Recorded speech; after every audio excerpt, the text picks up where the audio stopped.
Happy Thursday and welcome back to the You Good Podcast, the podcast where overshare is encouraged and the thoughts get real. I'm your host, C-Rod, joined as always by my co-host, Nick. The last time our guest was on, Big Oja, we talked about depression, parenting, grief, and the internet persona that he had been building to make people laugh, get them mad. Since then, that persona has exploded to millions of views, viral wrestling moments, meeting people he never imagined he'd get to meet. And today, we are talking about what happens when that joke becomes more. Welcome to episode 50, the Big Daddy Alpha Supervisor. Let's get into it. No, I don't wanna live where I always feel broken. I just wanna live with a heart wide open. I don't ever wanna feel fear anymore. No. Nick, usually we start the episode with a little, hey, how are you doing? Hey, how are you? But I want to get right into it today because I am very excited about today's episode. It is going to be the return of Big Oja from episode 24. He is our first true sequel guest. We did have Gino on for the MCU rankings, which was his second appearance, but this is the first true sequel to an episode in the You Good Podcast era, history, whatever you want to call it. The last time he was here, he was already making noise online.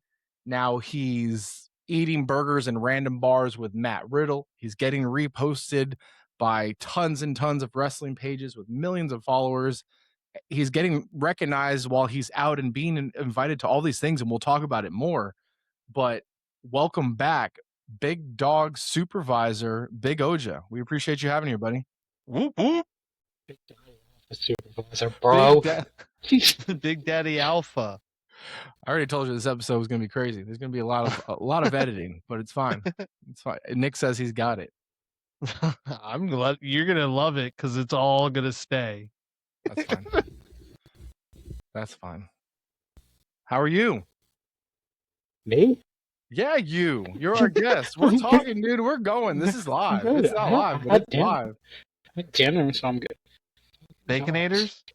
No, You have chicken. baconators? Just chicken. Damn.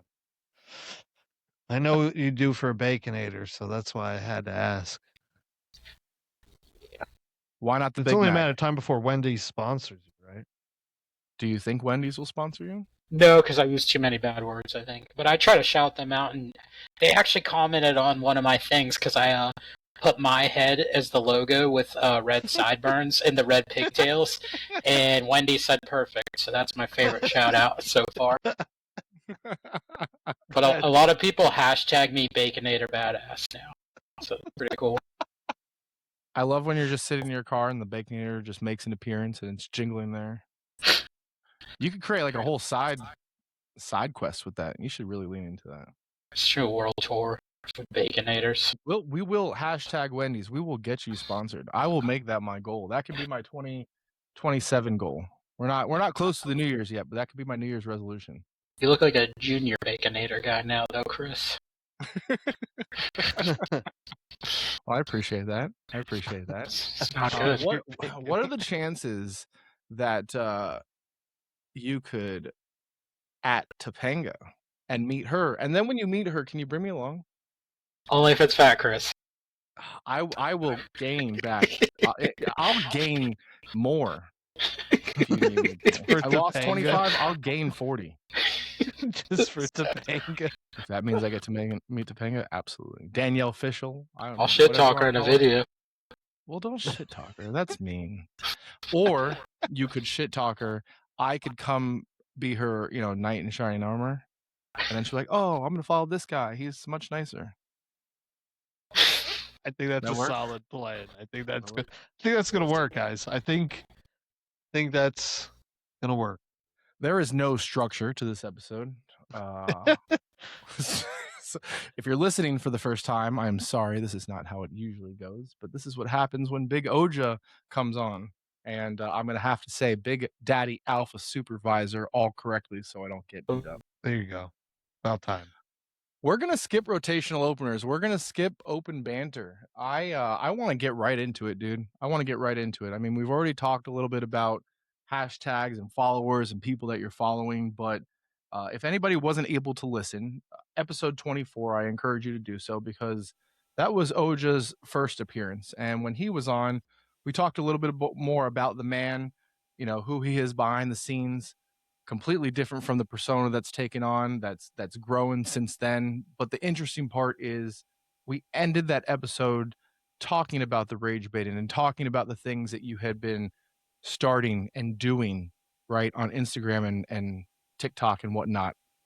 But today I want to talk about the growth that's happened since 24. So that would have probably been roughly 5 or 6 months ago.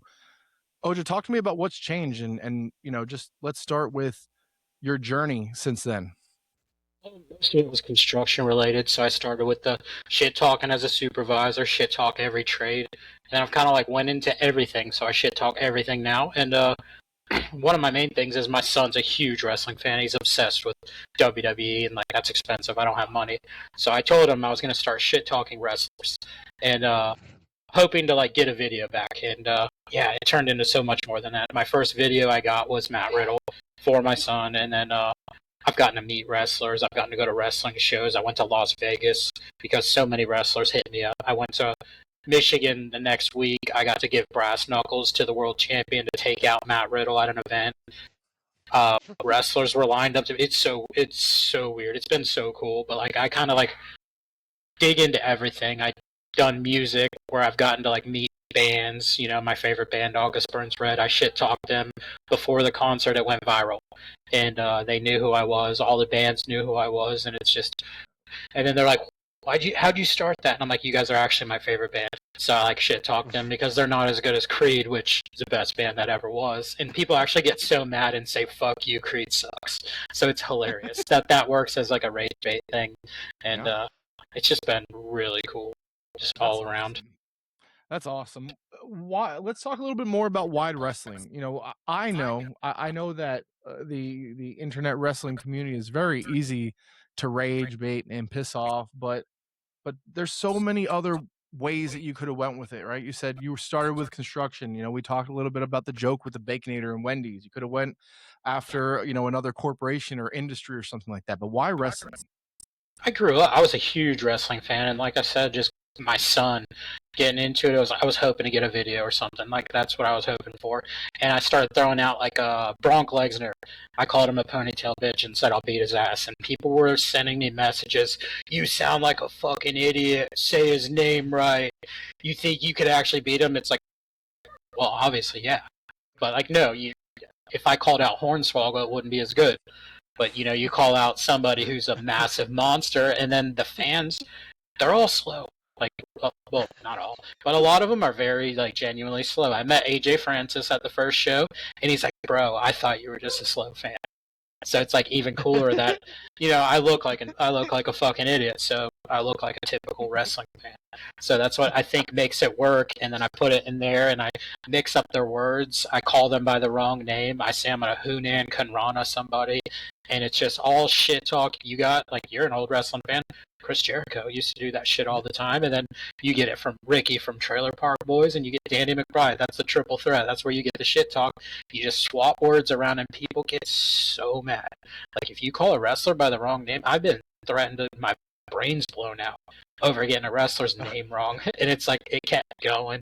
And then wrestlers hit me up. Like when I started doing the Bronk Lesnar stuff, I noticed Enzo shared my shit, and then Matt Riddle messaged me and he's like, bro, we love your stuff, keep it up. And that was before I even made the shit talking Matt Riddle stuff. And then like Big Ben Bishop was one of my favorite, wearing his shirt right now, but he's one of the ones on social media that does all that stuff. He started sharing my stuff, and just all these wrestlers have been sharing my stuff, and like huge supporters. So it keeps me. A lot of people don't like the wrestling stuff, and I said I'm going to keep doing it because a lot of the wrestlers are my biggest supporters. I go to local shows now in CCW, which is up the road. You got Ozzy Killmeister, Cha Cha Charlie, like local people that are cool as fuck, and they're just like us, away from their homes, doing all that shit. And it's like you meet these people and just genuinely good people. Yeah, I think it's awesome when you take both of your worlds and they combine together, where you'll make a wrestling video, and then in the comments you'll have all of your construction, backings, shit talking like foremans, and like somebody will say something in the comment like, oh, he must be a foreman, or he must be this. Yeah. And that's one of my absolute favorite things to read, and it's one of the funniest thing I see in your comments. What's it like having these people have your back, where you mentioned getting these crazy comments and hateful things, and we'll dig a little bit more into that. But what's it like to also have so much support with all of these people that are providing positive comments?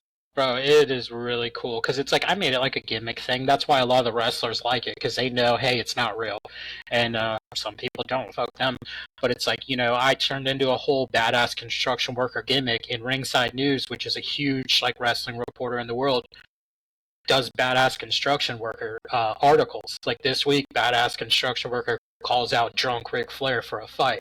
I've been Brock Lesnar, Matt Riddle, the Vito thing before it even happened. That was an article a long time ago before all that shit went down, because I made fun of him. He actually challenged Brock Lesnar, and I made fun of him, the whole Insane Clown Posse, the JCW, which they do Juggalo Championship Wrestling, and he wrote a whole Twitter article about fuck this guy.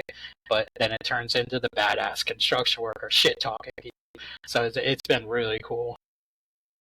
And then just people, like you said, the gimmick shit. Oh, he does construction, bud. He's a badass supervisor. Oh, you better hope he doesn't eat a Baconator. He's gonna fuck you up. So it's like, Or it's so cool. Coleslaw. Yeah. The coleslaw. Yeah. Do I look like I eat coleslaw? The comments section is one of the best reads out there.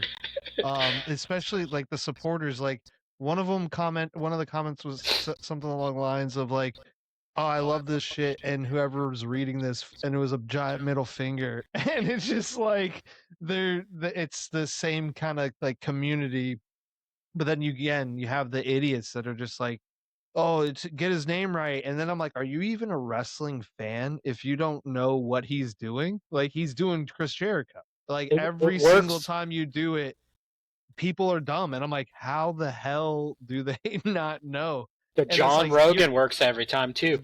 It's Joe, you idiot, and I'm like, I know. And it's like, yeah, no, Chris Jericho did that all the time, and it's such a tell that you are a wrestling fan by that stuff, because if you didn't know that, you wouldn't be doing it. It was cooler back in the day. When are you calling Chris Jericho out? I already called him Krispy Kreme Jericho in a video because he's like fat, but like nothing. Fozzy. Yeah. Call out his band next. So you brought up a few points, and Nick just mentioned it too, that in the wrestling business, it's called kayfabing, right? You are playing a character, and it's really funny that you say that, because I see Adam Pearce, the general manager for Raw in WWE. He has a Facebook page, but he treats that Facebook page as his personal page. And so many times he'll be posting like, you idiots, I play a character. Stop threatening me. Stop thinking this. Stop thinking that. Adam Pearce is a character. Why in your head and in your mind, Oja, would you want to come on and do something like this where we're breaking kayfabe? And I've seen you post some videos sometimes where you're like, this is the real me. You guys are idiots if you think anything I'm saying is real, and you're putting that out there too, right? So there's kind of like a disclaimer. Why break kayfabe? Do you think it helps? Do you think it hurts? A lot of people are on the fence about me because I start to grow on. They fucking hate me. At first, a lot of people hate me, so I just show them, hey, I'm normal like you. I joke because of here, which we all of us us three, same thing. When we're there, it's bad. So it's like the trash talk, and I just want these people that are on the fence about me or that do support me know, hey, I'm just like you guys. But the people that don't like me, still fuck them. But like to my cool people, I want you to know, hey, I'm just like you, and I appreciate you guys reaching out to me, because I do get a lot of messages like, hey man, thank you for your content. It helps me get through my day. I look forward to your shit every day. And it's like, I want the people to know, hey, it is a character, but like if you don't understand it's a character, cool, like that's good for me too. It's like, you're gonna hate me, you're gonna hate me, you're gonna like me, you're gonna like me. It's kind of what it is with my content. And does it suck to get hated a lot? Kind of, because it gets annoying. I'm not like a traditional troll. I throw a video out there, and I let people bite on it. People are arguing in my comments. I'm not doing anything. I'll pick a couple. But like today, I did the one today. I think I did normal me, real me shit, talking about, hey, I do this for mental health. I appreciate everybody who supports me. I do shirt shout outs, and I said, I don't expect anybody to buy it. I just put it there. It's marketing myself. And then the very next video, I said, you're a laboring ass bitch with a loser job if you work overtime, and it's over 150,000 views, and it's people just hating me, and and that's why I throw those videos out there. I'm like, hey, this is real me here. I'm gonna throw this out there because it's gonna get buried, and people are still gonna kill me, and that's what it does. It's just because people are so like, my stuff works because people are ready to type, and then people will tell them, dude, it's a satire account, and they'll still say fuck you, and I could say I'm joking with you in that same comment thread, fuck you, I hate you, and it's like, I win. Isn't it crazy that is what it drives most of this, is just the hate? It's not like, it's easier to love people, right? But everyone just chooses to be mad. Like, I don't get it. Well, it's like, I'm not a one to like, compliments are cool, but I don't like compliments. I would rather be called a bitch, or just jokingly amongst your friends, like, hey, what's up, fucking loser, or like, we talk about how much we liked Fat Chris better than Skinny Chris right now. I like shit like that. Like, you telling me you're doing a great job, I don't believe you. So it's like, I'm a one that likes to shit talk to get through my day. I don't believe in all that stuff, and I know there's a lot of people like me.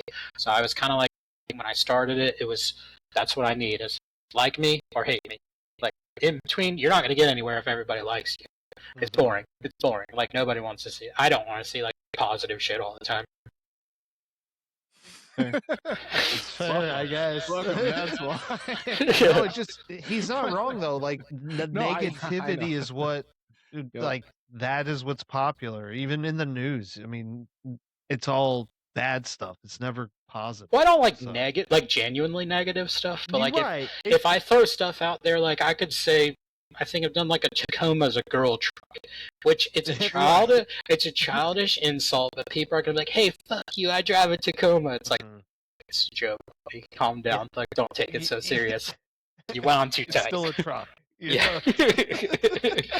And Nick and I have talked about this before, and like you mentioned just now, Oja, you'll put a real video out there, it might get 150 views. The next one you put, that's the shit talking, the engagement, the comments. Oh, 200,000. All of a sudden, a million. Yeah, and you're right. People will push and bury the positivity, and it's not you. It's not you. You don't engage a lot in the comments. You make the video. My favorite is when you take a comment and make a video against that comment, and it makes them even more pissed off. I'm not good at anything. I'm just good at shit talking, and it's childish, switching up words, and just childish. Get a boy's name, get a boy's haircut. Like, yeah, like the Roman Reigns thing. I was like, I challenge you to get a boy's haircut, and people are like, oh, that sticks out. But simple stuff sticks out, and it gets to people. And yeah, you're just playing. You're just playing. It's not serious for you, but then everyone else, it's life or death. Everyone meets me and they're like, dude, you're so much more chill. I'm like, yeah, it's a 30-second video. Like, that's it. Like, I'm very boring person in real life. I don't do shit. Well, now I do. But like, normally I wouldn't do shit. So when you were on last time, we talked a little bit about how you were searching for that viral moment, right? You wanted this stuff to blow up, and you've been building this character, building this identity. Before we get into the moment, talk to me about at what point you realized that, this just wasn't funny shirts and funny memes and funny stickers anymore, but this was like taking on a life of its own and became a real thing on social media. I kind of messed with it over on TikTok, which is easier, and I kind of built a following over there. But then, like, one day, I started posting a little bit on Instagram, and I had to take all my kids' stuff off because people are attacking me and, all that personal shit.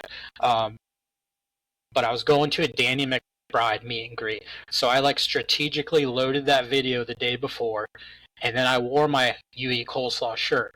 Just like a little thing. It's like, man, if Danny McBride could see this, which Danny McBride, if you're listening, probably not, but saved my life, bud. No, that video went viral again. Like it was already viral on TikTok. I posted it, went like 1 million, 2 million views. I think it's like 4 million now.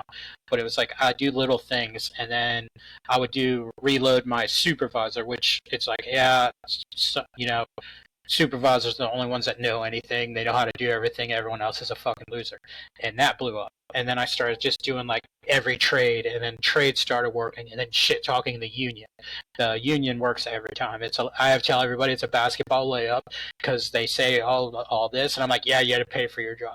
Simple insult, but it's like, fuck you, I make this much money. And I'm like, I don't really care, but like it gets them worked up every single time.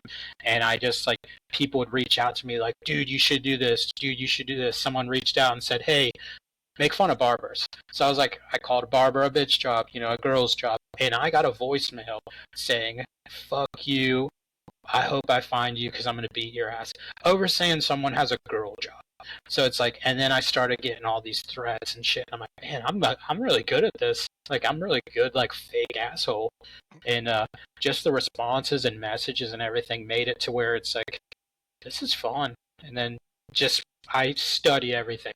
I like to know who's following me. Obviously, it's harder when you get more followers and more views, but I like to see who's following me and, like, who's commenting and all this stuff. And then you start looking, and it's fucking, like, singer from Papa Roach, and then you're like seeing like all these celebrities like Will Sasso liked your video, you know, Enzo from old WWE shares your video, and it's like, whoa. And then like everything I do was like Kublai Khan, you know, the rock band, I shit talk them. Matt Honeycutt adds me on fucking, and he's like, dude, fucking love your videos. And then just like Matt Riddle, one of my favorites, hits me up. Like all these people just hit me up like, bro, keep going. And then smaller podcast, it's In Your House podcast, and they're like a wrestling group, and they're like, we fucking love your stuff. So it's like just the positive stuff along with the negative stuff. Like the positive stuff, the mixture of it, you're like, man, this might work someday. I think that everybody wants to go viral until they realize that 10 million people have an opinion. And people are I rough. think that sometimes people don't think about that. And how do you navigate all of the comments and followers? Is there a way that you can separate bots from like real accounts automatically, or do you truly just have to sit there and Filter. You gotta evaluate. And then it's like a lot of people are relentless trolls, which trolls are annoying. Like I'm not a real troll. Like I don't go. I'll post like one thing, but people will be comment they'll come to every video to shit talk you, and it's like that's engagement, but it gets annoying after a while. So sometimes you know you gotta block them because it's like Jesus Christ, this guy again, and it's like, but a lot of it people are doing because they want me to respond. They want me to do one of those reply videos and stuff. So I kind of look, like I'll look if somebody's following me and they got like a kid in their profile picture, I'm not going to shit talk them because I have so many like loyal followers now, which I don't have a huge following, but like I have loyal followers that will dog people, and it's fun. Like it's fun because like you pick on me, yeah. There's gonna be people that hate me, but a majority of the people love me and they get what I'm doing. You know, they get it's for fun, and they got my back. So it's like and these aren't people you know, right? These are random people. People that have been following me. Like I said, I get messages. Like I get the equal amount, probably actually more positive shit now. Like, dude, keep going. We hope the best for you. You know, like. And that kind of support, obviously I would love millions of dollars, but it's like, you know, just people like supporting me through this shit. It's like, it gets exhausting. Like you guys know, the podcast shit probably is exhausting, especially you work all day, you got the kids and stuff, and then to do the social media stuff, it's almost full time because you got to like keep up. I was doing TikTok lives. I stopped doing them because it was exhausting. You know, that's an hour, like, and I would try to read every comment and all that stuff, but I was getting in trouble because people would come in and shit talk me, and they would get ganged up on, and next thing you know, I'm booted for 3 days. And it's not because of something I said, it's because people had my back, which is really cool. Yeah. You said Danny McBride saved your life. What did you mean by that? No, I'm saying Danny McBride, come save my life. Come save my life. Okay. Yeah, like Danny McBride see this and like just okay. Put me in a movie, write a show about me. Send the jet, dude. Send a jet. It's like, yeah, let's I love it. I love it. I love everything you're doing. I love all the positivity. Like I said, like you said, through all the shit talking, there is a lot of positivity behind what you're doing. And go back and listen to episode 24 if you haven't, where we dig into the mental side of it and why it's kind of therapy for Oja. But this episode is focused towards growth and the future, and I want to start with that viral moment. I want to start with WrestleMania in Las Vegas, and I know that there's probably people listening that are wondering, was it kayfabe? Was it WrestleCon? what was it? And let's start with me, man. How did this come? How did this come about? Talk to me about the very first video with Big Vito. It was like I said, the ringside stuff was like following, kind of posting me and shit. And because I said, badass construction worker, I'll fight any wrestler in the world because I do construction. So that's why people do he does construction. It's like a gimmick, it's like a wrestling thing. So it's like I'm a cheesy unofficial wrestling character. And Vito talked about wanting to challenge Brock Lesnar. And I'm like, oh man, I bet I could get this guy to bite on a video. So I made one just calling him Don Vito, obviously the fat guy from Viva La Bam, which he calls himself. And I'm like, yeah, you're the shitty one that nobody cares about. And then I was like, ICP sucks. Their fans suck. Juggalo Championship Wrestling's for fucking losers, and dogged him in a video. And then he evidently saw it because he wrote a Twitter article, and it's like, I've been doing this for 30 years, and all this shit about ICP's my family and all this stuff, and you just do construction. And at the end of it, I just wrote, wow, way to bore the internet. And he blocked me on everything. So it's that thing, and it's oh, I'm just trying to make myself relevant through him. And I was like, yeah, you're not making me relevant, buddy.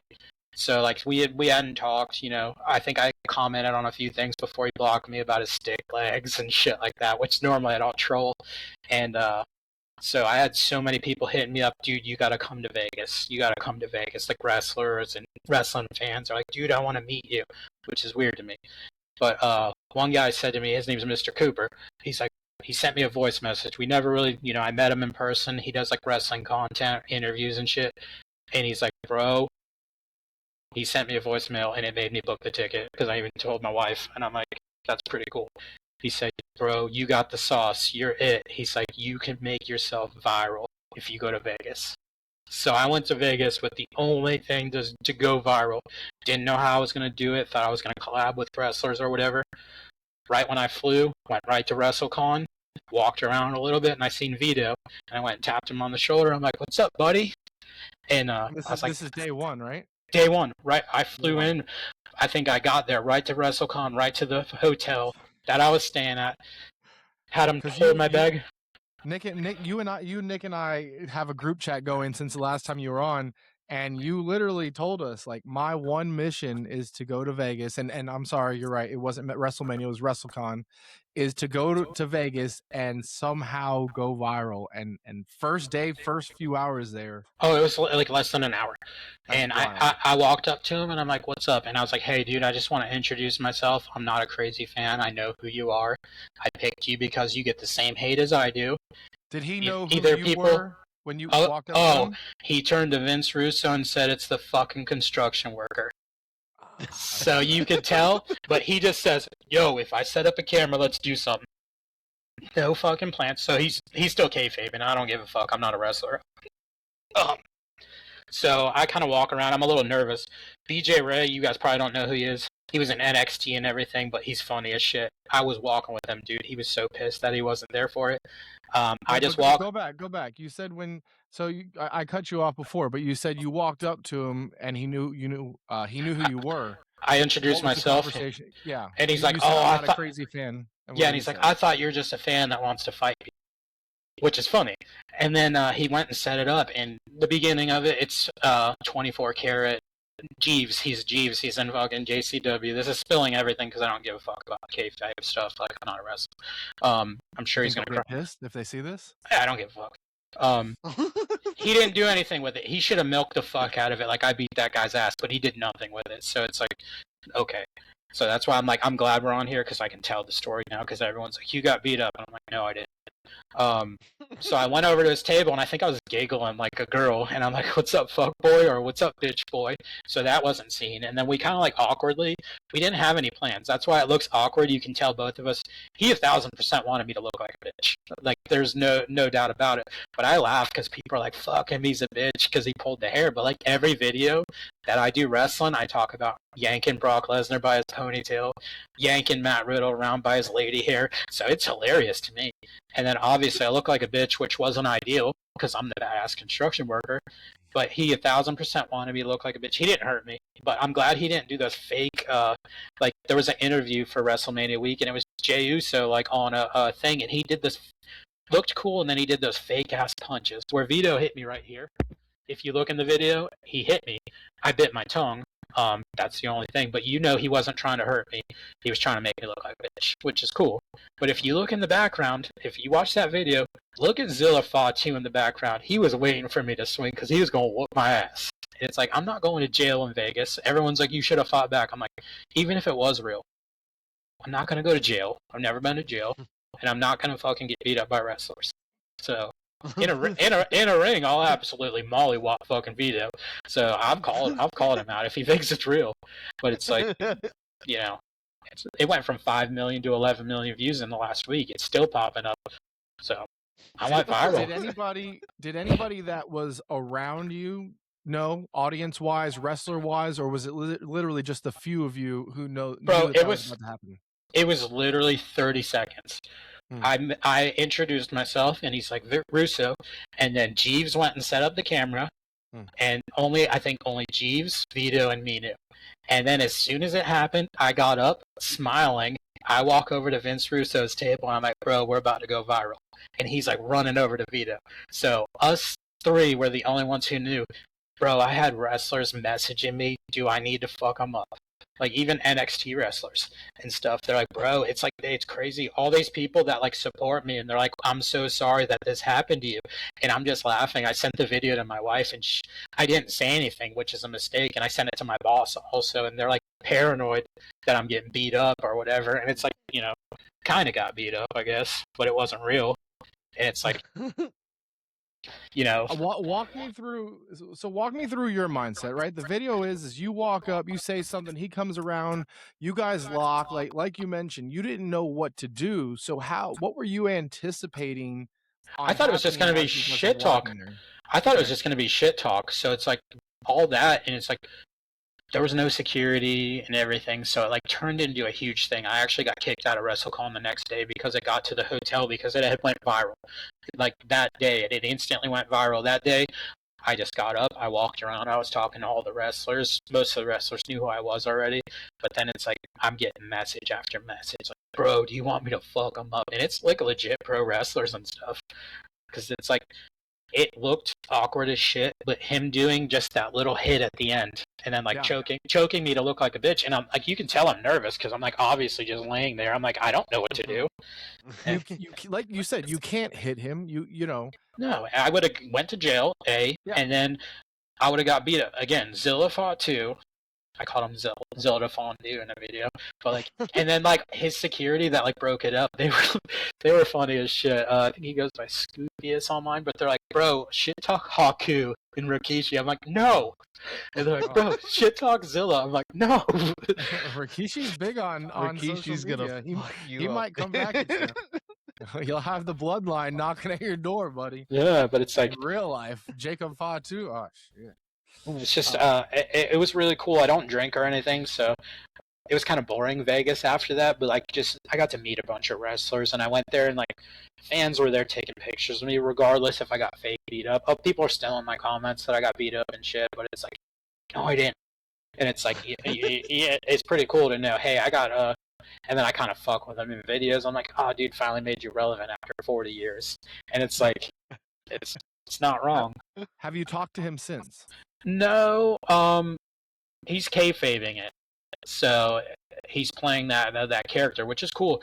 I actually had tickets to JCW that night, but to me, the like wrong thing to do would be to show up to the show because I want them to do good. Like I want JCW. Before that, Violent J had reached out to me. He's like, "Bro, you should shit talk Vito," and I'm like, "Oh, I already did. He blocked me," and that was before stuff went down. But like, Violent J's a nice dude. You know, they're running a wrestling company. Like Jeeves, that was there, super nice guy, and like a lot of cool people in JCW. I was hoping like Vito would like milk that, be like, hey, you know, to me, it's like, oh, I beat up trolls, I beat up fans that fuck wrestlers. I would have fucking milked the shit out of it. And it's like, this is a funny story because it's like I really enjoy hanging out with the pro wrestlers. They're cool as fuck.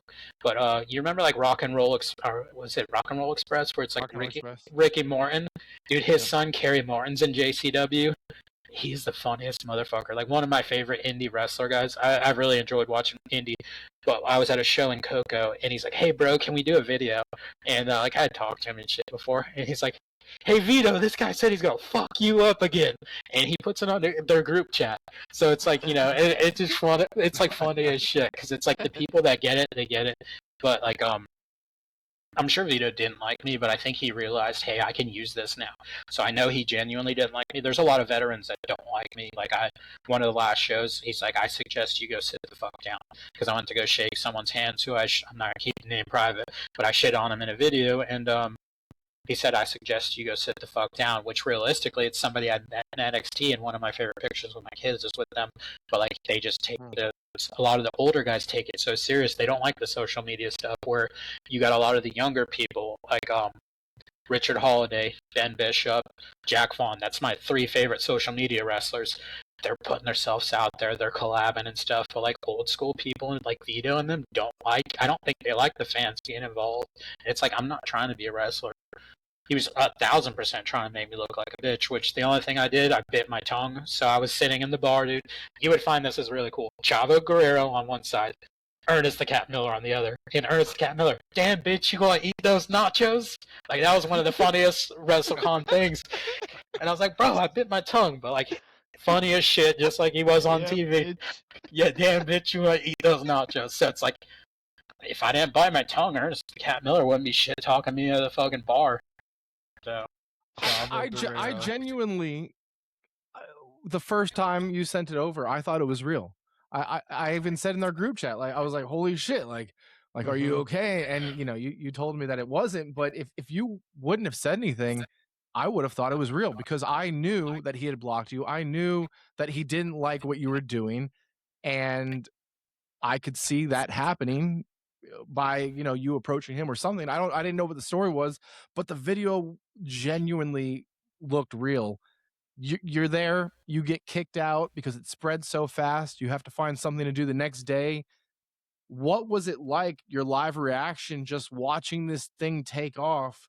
I mean, I knew it was gonna. It sucks because, again, it's not ideal. I didn't want to look like a bitch. I'm the badass construction worker. I said if Bronk Lesnar sees me in the streets, I'm gonna beat his ass in Las Vegas. So it's like you go to that video and then you look like a punk, which I'm not ever gonna be a wrestler. I'm a short, fat guy. You guys know that. So it's like, manager. I'm down to be a manager. But now I know I got a shit ton of wrestlers. I got fucking out in Cali. I got Michigan. Like, all these wrestlers fucking got my back, and they tell me they got my back.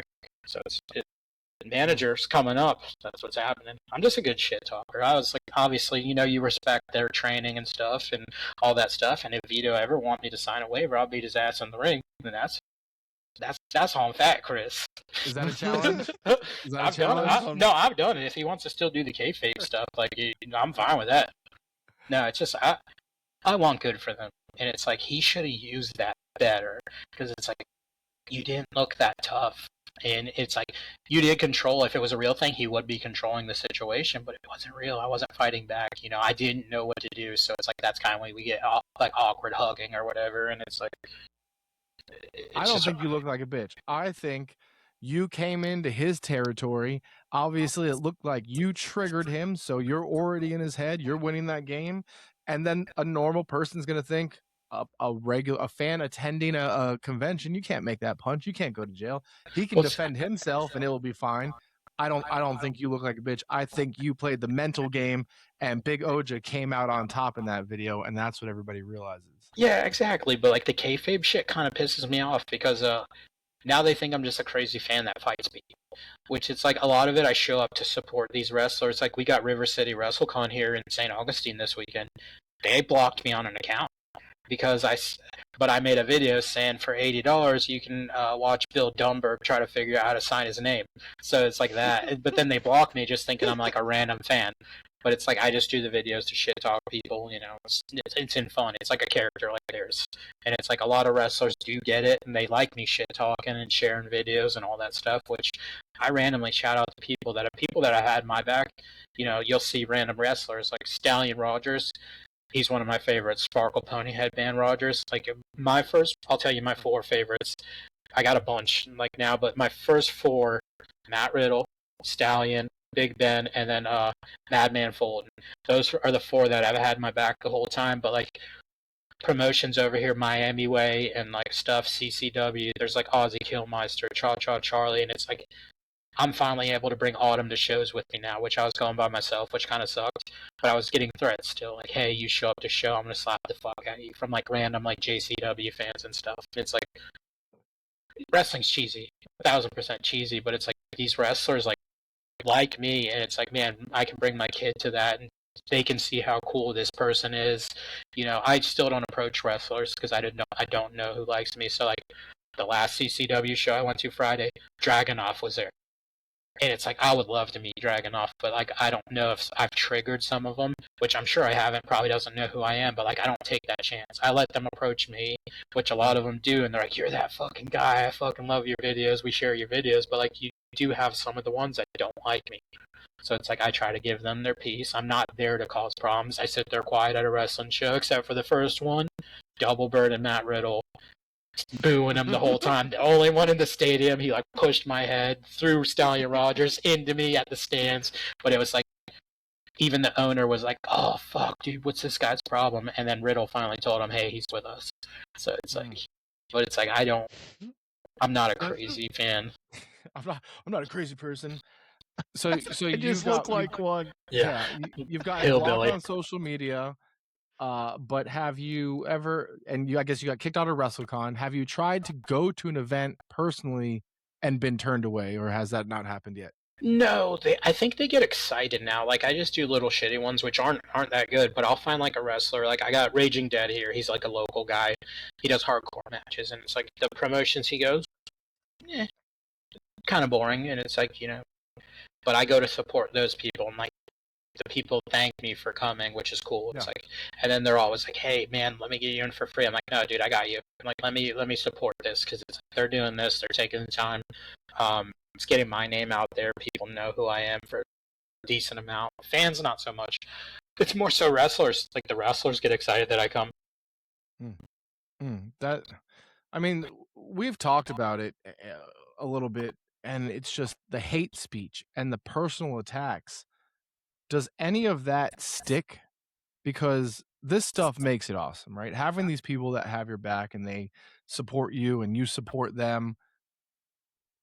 What does the hate speech take away from that? It's just annoying.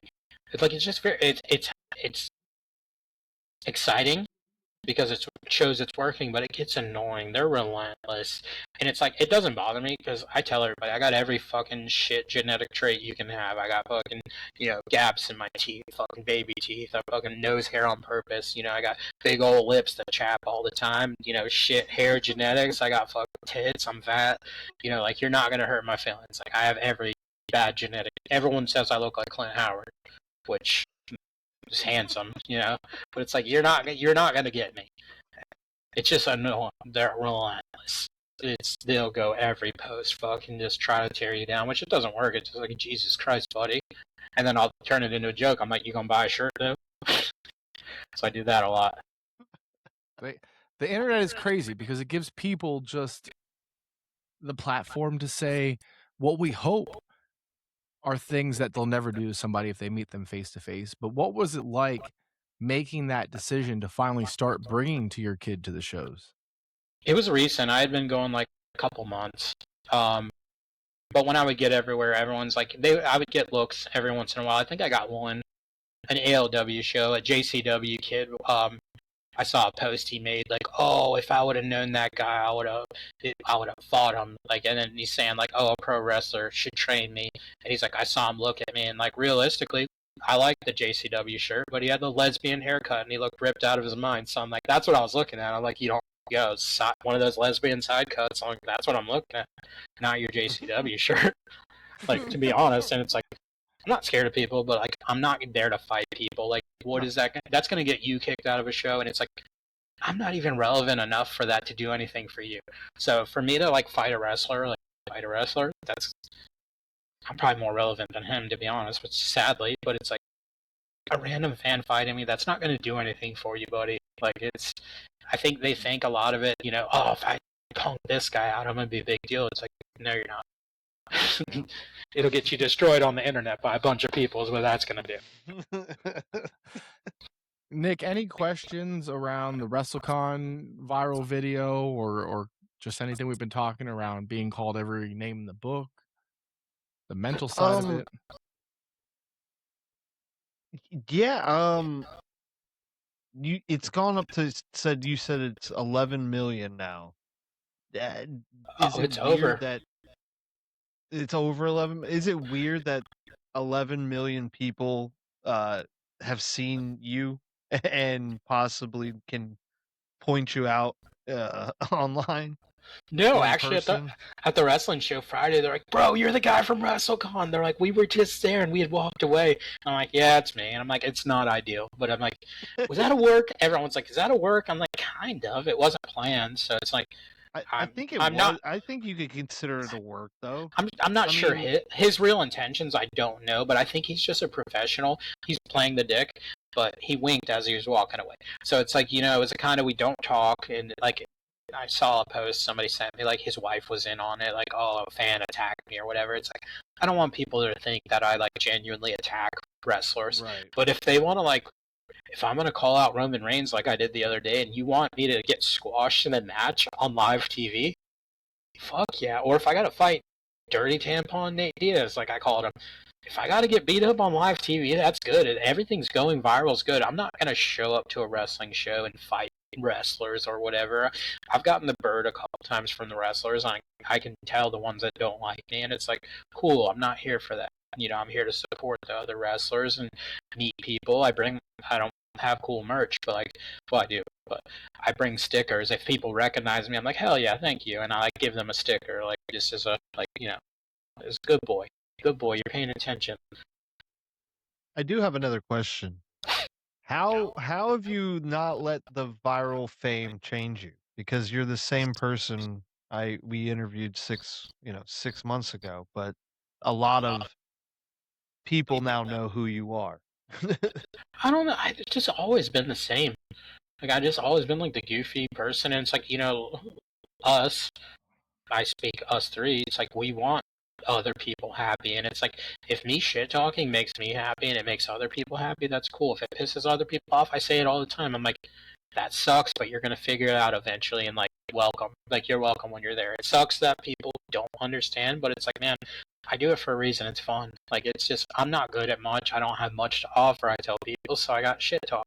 And it's like, I'm very good at, like, throwing something out there and sarcasm and joking, and a lot of people are that way, and they, I'm who I am.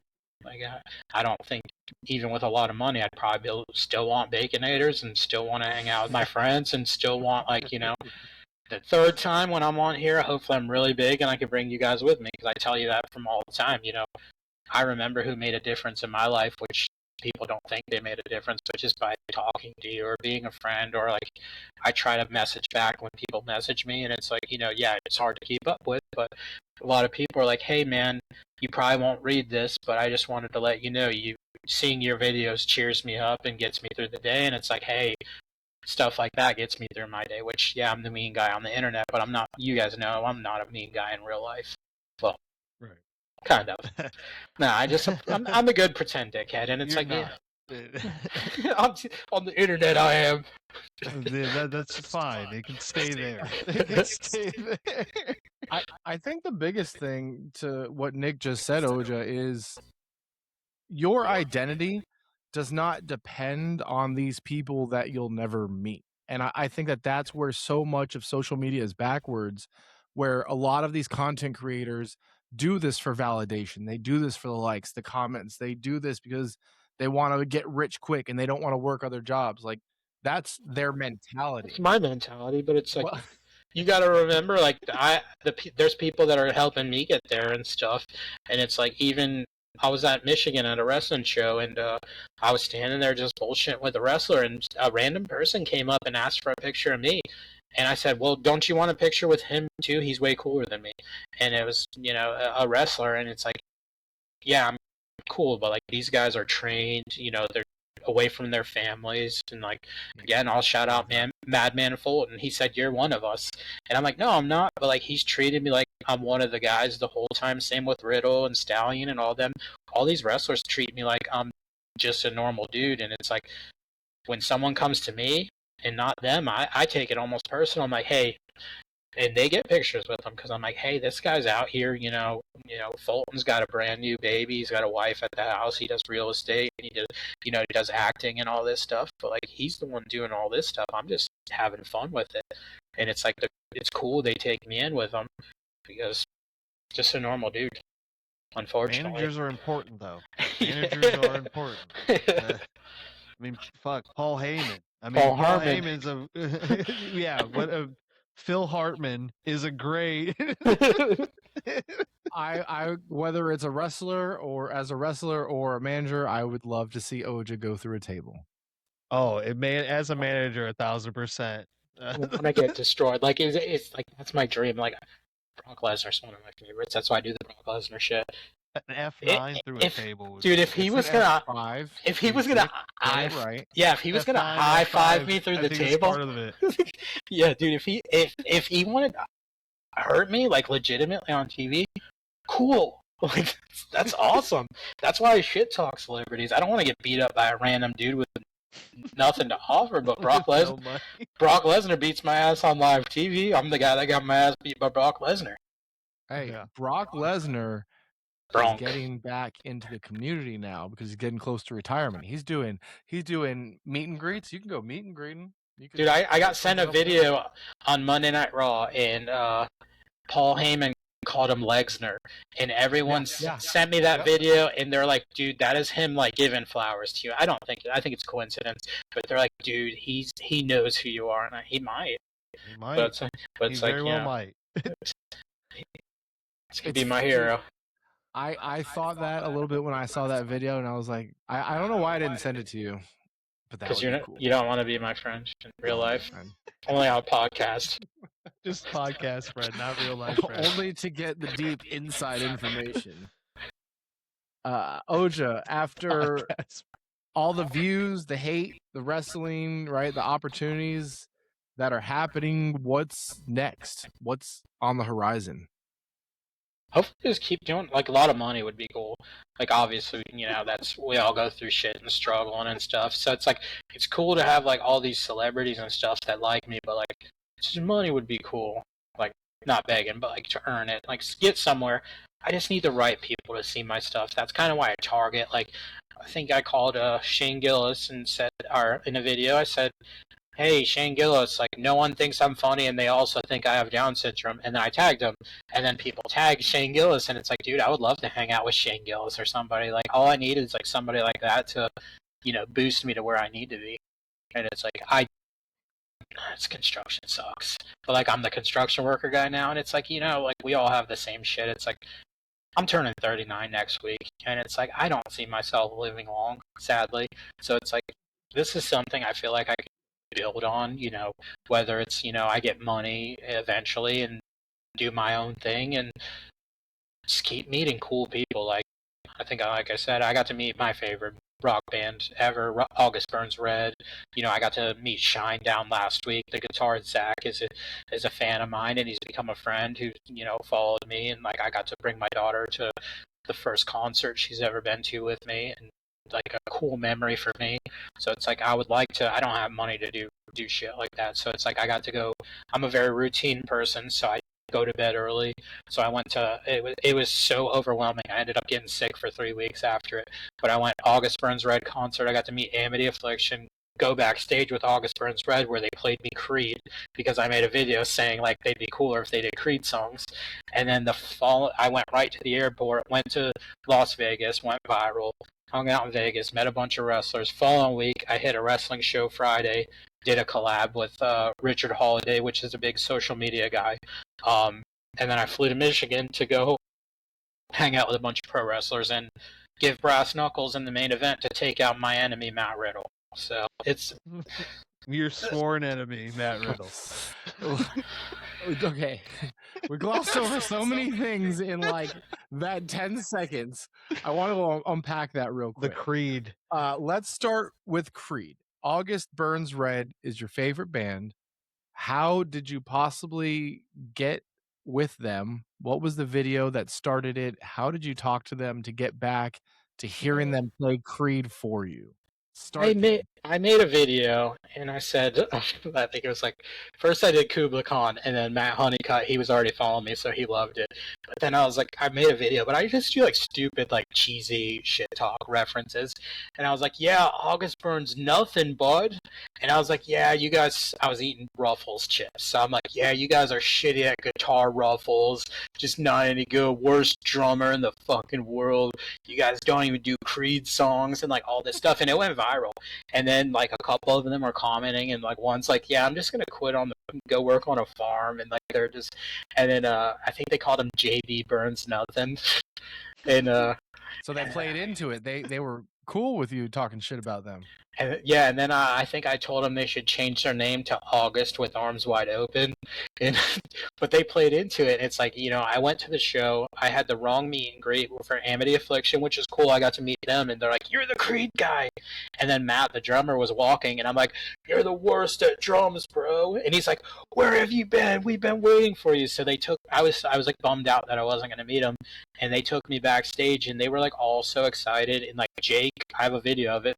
The lead singer, August Burns Red, was like, "This is the guy that shit talks us, but he's pretty cool." And he kissed me on the forehead, which made me giggle. So it's like I'm giggling in the video, but it's like they were kind of just asking me how I got started and stuff, and like how I came up with that. And I'm like, you guys are actually my favorite band. So, but there's like a lot of musicians and stuff following me and stuff now because they understand too, and it's like that's another way we get through mental health is music. And it's like it's cool people that I look up to are like think I'm cool. I think I referenced Jacoby from Papa Roach. Like that's a cool one. We're middle-aged dads, and it's like, man, Papa Roach been around 20 years. August Burns Red been around 20 years. Meeting Shinedown this past week, they've been around 20 years. So it's like all stuff been most of our life, and it's probably why I get along with all these, like a lot of wrestlers are our age and stuff. I think Riddle's probably 40, maybe. So it's like about our age. We're getting to that age where people they get it. You know, you have to have this as a part of your life, and there has to just be that positivity between networks of people. Shinedown was just here in Tampa at the old Amalie Arena, the Benchmark International. I mean, that's a big show. That's a big venue, a big band. I know that there was a lot of people to see them. What was that like? How did that come about? It was so cool. And like I said, I think I said on here, Zach's been following me for a while, the lead guitarist for them, and he is such a cool dude. Like shit talks, jokes around, just normal dude, normal dad. His kid was at the show, and he was like, "Where do you live?" Like this is months back, and he's like, "We're starting a tour. We'll be Tampa. Hit us up." And then we kind of talked. I threw a video out there because I didn't know if I was gonna make it. He's like, "Bro, you coming?" And so we were actually guests of Shinedown. So it's like I got to go backstage and. I posted a video with the lead singer, Brent, and I said, cool, hell yeah, I got to meet Adam Banks from the Mighty Ducks. so it's like, did like a funny reference there, but like Zach, they actually bought Baconators, and they were going to, I think they were planning on smacking a Baconator out of my hand. And but Autumn was so grumpy at the end of it because they play a 2-hour set. Like them alone, it was a Blackstone Cherry, and then Coheed, I think they did a half hour each or whatever. But Shinedown does a 2-hour set. It was great. It was awesome. Like it was really good. And I got to watch from backstage. We had seats and everything, but it was just it was. And then my daughter being a part of it. And it's like all because I shit talked. And then I joke. I'm like, man, I should have been shit talking people a long time ago on the internet. Do you think bringing your daughter around, not disengages. What's the word I'm looking for? Desensitizes? No. They're being aggressive, and does it bring people down? From when you go yourself to these shows and these events, there's probably more rage against you. But when you bring your daughter there, I guess It, people are more disengaged against you. Is that? it's Do you been feel that? it's been pretty chill lately. Like people are catching on, so I'm not getting like any mean shit really. Usually it's people Yeah. excited to see me now, and like I said, dude, when I go to a wrestling show, is the wrestlers love to see me, and like even dude Zach was happy to see me, and like I got to meet DJ Rockfeed. He got put in the sharpshooter by Natty Neidhart.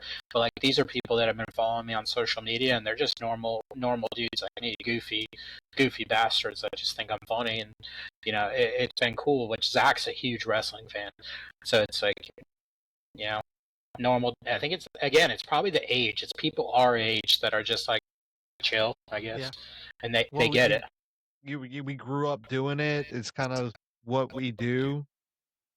So it makes sense that people our age are the ones that are the ones like we get it. Everyone else is just Yeah, naive to it. August Burns Red's our age too. I think they're probably 40, probably about our age. So yeah, it's mostly people our age get it, and then I want to talk about we talked about your viral moment with Big Vito, but I want to talk about your rival, Matt Riddle, because those are some of the coolest videos, fucking coolest hate stories. that guy. One of the longest running, things that you McGriddle. have going right now. Dude, Riddle, dude. Talk to me about McGriddle. it was so cool. Like, he sent me a video. Like I said, I started this whole wrestling thing for my son, and he was the first person to like genuinely reach out to me, which I would think it would be like a smaller guy. The fucking Matt Riddle, who we watched on TV with fucking, some of the funniest skits with Randy Orton as a tag team, like Randy, and dude, he Riddle's been to the top. Yeah. bro, he reached out and was just like, "Oh man, we fucking love your shit. Keep doing it." So I kind of bullshit with him, and then I think like right after that, I threw a video like failed UFC WWE guy, and I was like, "Hey Matt Riddle." He's like, you failed the UFC, failed WWE, and if you came to my job site, you'd fail construction too.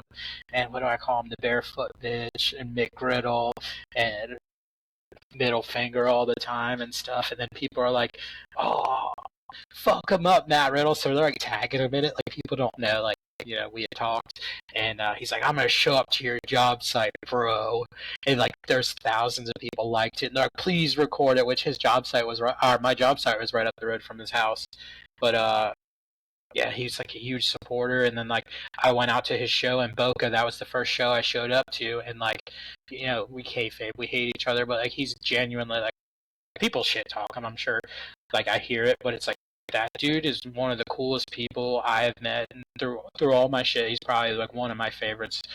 Just genuine person, because he'll sit there, take pictures with every fan. Like he was excited to like meet people, and yeah, dude, he's a cool ass dude, and like one of my favorite memories. Even though I hate him, I went to Michigan, and it was like the world heavyweight champion Samson, which is cool. Another super nice dude, like just running this promotion or whatever, champion up there.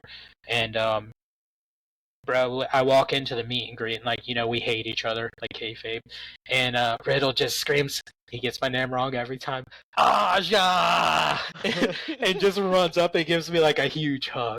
But like, and then it's like like I'm in Michigan. It's like that's one of the coolest thing about like shit talking. It's like I'm eating a burger after a wrestling show in a Michigan bar with Matt Riddle, and like he chooses to sit at the table with me. I'm like, that's fucking cool. And then even Vegas, I only went to one show. I was gonna go to JCW, but again, I didn't want to take that away from Vito, because it's like that should be a cool moment. What he did at the WrestleCon, I didn't want to take that away from him, and I was supposed to go watch Riddle at that one, but I ended up going to what is it? Natural Born Killers Killer Cross show, and it's more like a combat style, less wrestling, like almost fighting. And dude, Riddle, that's my bro, so I went to go see him. He's been him and Sparkle Pony, cool motherfuckers. Yeah, well, those are two coolest Sparkle ones. Pony. Headband Sparkle Pony. Ben Bishop's cool as shit too. Big Ben Bishop, that's so many B's, is a monster. What's it like standing next to a 6'12" guy? It was cool because he's a big goof. He's like the nicest guy in the world. Like just a genuine, like cool dude. Like huge, but like all of them, even like Fulton, 6'8", and I was like talking to him in the airport because he was there with me, and I noticed he had a fanny pack on, which my camera's cracked to shit. That's why it's always blurry and stuff. And I'm like, bro, let me get a video. And then I'm like, so I like do my video. I'm like, yeah, this is how you know wrestlers are fucking pussies, and like point at his fanny pack. But like nicest people in the world. Like all the really big guys are like the nice ones. It's usually the short old ones that are like little girls. Were you ever, so Matt Riddle can, you said it, UFC, he's an actual fighter, he can kick your ass.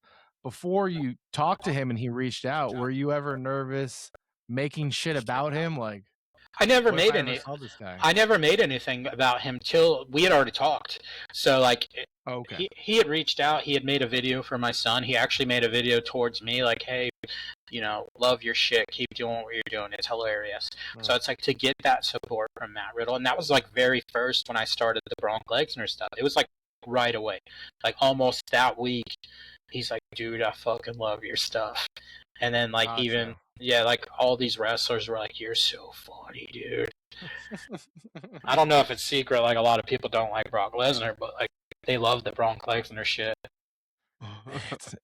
It's not a secret. It's a very known public thing. I, in fact, love Bronk Lesnar, but that's another thing, another topic, another day. Talk to me about your dream collaborations, whether it's wrestlers, celebrities. Who are you looking to next? Like, what would make your world? You've already met your favorite, band, and you're trying to get these wrestlers. Who's Dude, on that wish list? It's got to be the fucked up people like me. It's got to be obviously the huge ones: Shane Gillis, Theo Vaughn, getting on the John Rogan podcast. Like stuff like that. Something that can help me. But like, I would probably like if I could meet anybody. Obviously, the GOAT, Randy Moss. That's my hero. That's my favorite sports athlete of all times, Randy Moss. And then like another one would be The Undertaker. My dad was the biggest Undertaker fan, and it's like part of my childhood. Jimbo, Undertaker's on. I remember my dad like every day. So it's like I'd probably cry when I meet him just because it's, that was my dad's favorite. Yeah. That's probably the two. Randy Moss. But like collaborations, I'll collab with anybody. Is it on your list to maybe go to make a video about somebody and then go to a meet and greet and hope you can be like, hey, kind of like you did with Vito, but plan it, and I'm not saying like viral video moment, but just plan it and talk to them and say what's up at a meet and greet? Or is that too invasive? And like you said, they have to reach out to you first. So I don't. I'll throw a video out there, but I don't like approaching people because it's again, I don't know. Like I've gotten a few where people genuinely didn't like me. One was pretty funny. I don't know if you watched old school wrestling, but like the Godwins. Do you remember them? They were like the hillbillies. They did like a slot match. Henry O. Godwin. Yeah, Henry O. Godwin called me a bitch and like started shit talking me.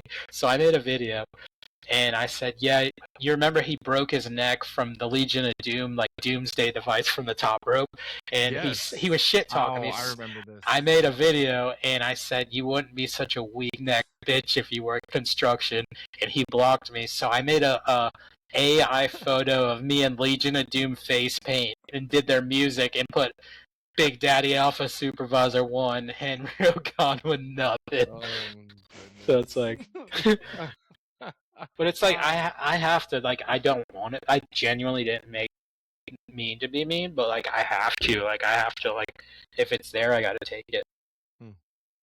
Yeah. Any other cool character? Any other coolest moments so far that you haven't mentioned? I don't know. I think it's just the random people following me and shit. Like I look and like a lot of like big wrestlers, like Doc Gallows, Anderson and Gallows. He follows me now, and it's like obviously Riddle follows me, but like I just see random like cool people following me and shit, and it's like whoa, what happened here? And it's like not that cool, but then like I said, I try to study, which is hard, but like I want to know who's sharing my stuff. I want to know who's liking my stuff. I want to know who's commenting, and it's like I'll try to go to their page and maybe repost something of theirs and stuff like that, because I know, like, for me, if somebody big like that does to me, I'm freaking out. I'm like, oh my god, which I'm not huge or whatever, but like to these people, I'm cool. And if I like go share or go like their video or something like that, or even throw a comment out there and something like comment on their story or something, and just to kind of show them I appreciate y'all, just like they appreciate me in a way. So when people look back at Big Oja 5 years from now, what do you hope they remember besides the rage bait, or is it just the rage bait?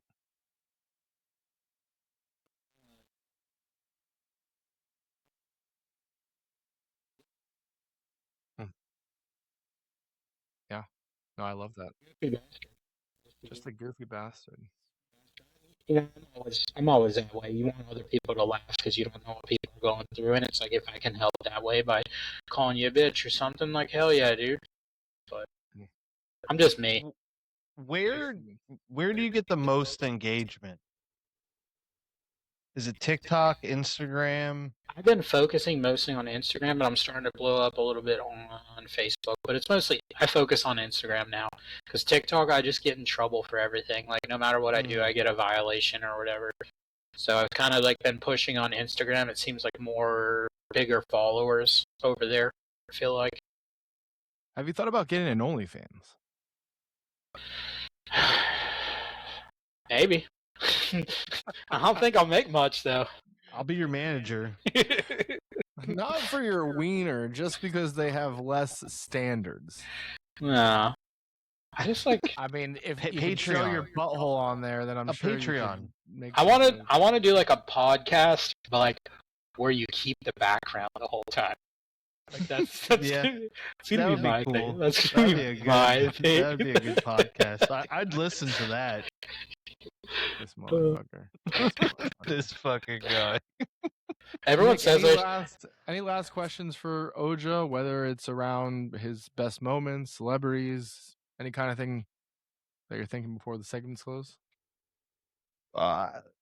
Obviously, aside from money, what would success look like from here?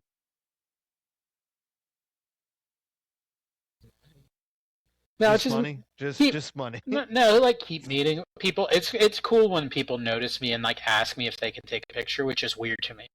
And I'm like, of course. Like, why not? But like, I go to wrestling shows and you'll get a couple people like, hey, can I get a picture? You're a Big Oja. I love your videos, and I'm like, hell yeah. So like stuff like that's cool to me. Like I like that stuff. Yeah. Well, I personally would love it if you become a manager for wrestling. I think that would be so cool. That would be amazing. And I would love being able to turn on the Monday Night Raw or SmackDown or even NXT and seeing Big Oja talking smack on a microphone because these idiot wrestlers can't do it themselves. Exactly. A lot of them are terrible promos. So it's like I just put a camera in my face. I'm not a drawn out character. I just shit talk whatever comes to my mind. It's usually Trailer Park Boys ish. You should go after Oba Femi next. I called him Oba Femboy. Oh, I think I commented on that video actually. He's not that cool to me. He's kind of boring. Okay, well. It's a big guy. But it's a big guy. You probably like Danhausen. I fucking love Danhausen. Dude, absolutely. Fuck those Kids Bop. Curse. Oh my god. That's Fucking what you should do. Hey, Kids Bop wrestling. And Danhausen at the same time. I already got a ringside article about me shit talking Danhausen. I don't care. I called him Dorkhausen. Said he's just one of those cosplayers. Well, that's just rude. And also, Seth Rollins, you're not allowed to go after him either. So Steph Rollins. Yeah. Don't call him Steph. Don't Steph Rollins. Don't call him Steph, because the next thing you know, I'll be challenging you to a tables, ladders, chairs match. That's messed up. In Deltona. In Deltona. Meet me there, bitch. Right. Well, this was a very chaotic episode. A lot has happened on the recording and in the background and to start the show, but it has been amazing having you back on. In all reality, I hope this keeps growing for you. I hope the next time you come on 6 months from now, we're talking about going from 10 million to 100 million viewers on some of these videos. And I hope everything that you do next, comes in twofold. I want to give you this time to kind of plug, where can we follow you? Where can we see you? Where can they buy your merch? You have a Cameo platform. Go ahead and just tell us where we can find everything Big Oja. Facebook, I heard on Big Oja 321, and then you got Instagram, Big Oja 321. TikTok, which I don't really use that much, is James Oja Jr. I got a fourth wall account for my shirts. I got a Cameo. Just search Big Daddy Alpha Supervisor, and yeah, hopefully I keep killing it, and I can get a Topanga video telling her how much she hates C-Rod, because that would be really awesome. Topanga calling him fat would be pretty funny too. That's cruel. That's cruel. If you're just listening, I have very, very disappointment on my face right now. I'm very disappointed. Nick, anything for Oja before we sign off? No, man. It's been a lot of fun. Thanks for coming back and sharing your WrestleCon story with us. Clearing that air, and fuck Vito. Yeah, he's a bitch. Oja, I'm going to give you probably about 30 seconds to come up with a promo.